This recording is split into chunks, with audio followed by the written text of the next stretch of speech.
Magandang hapon po sa inyong lahat. Ang dala ko po ay 44 na taon na record ng serbisyo sa gobyerno. 37 taon, 37 years as a military officer at 7 years as a civilian bureaucrat. 5 departamento ng gobyerno ang pinagdaanan ko. Defense, Foreign Affairs, Trade, Justice and Office of the President. Hindi ko na ho sasabihin yung DENR dahil sandali lang ako sa Bureau of Forest Development. Ang experience ko in international and national, at ako po na-assign, nakaikot ako sa lahat ng region ng ating country as a military officer, as a civilian bureaucrat.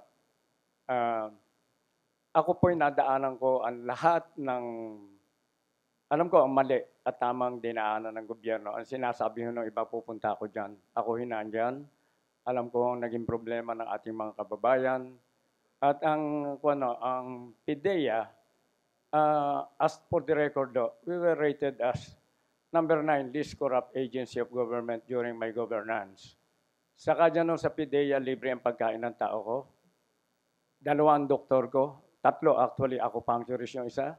Ang dentista ko, 2 libre ho ang gamot ng aking mga tao. Libre ang pagkain. In-increase ko without promoting. In-increase ko ang kanilang buying power by 2,000 pesos at least per head.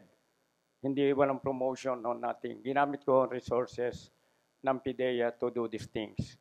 I challenge all the other government agencies if they are able to do this. Yan ang pinagmamalaki ko. Least corrupt agency of government, number 9. Libreng gamot, libreng kuwan para sa aking mga tao. Maliit ang budget ng PIDEA pero I was able to do it. Lalo pa pag ang gobyerno na, nasa itaas ako ng gobyerno na mas maraming capacity, I think I can do better.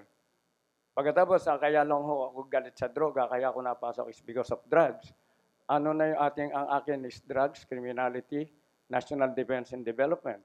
Paano ko magde-develop kung ang mga investors mo takot doon sa unstable peace and order situation, at pagkatapos very high ang criminality. Hindi natin magagamit yung talented na mga bata natin kung sila'y mai-involve sa drugs. So kaya ho ako pumasok dahil dito sa mga dahilan na ito, and I believe I can contribute more. As of now, ako ho'y tagalabas na because I retired from government in 2010.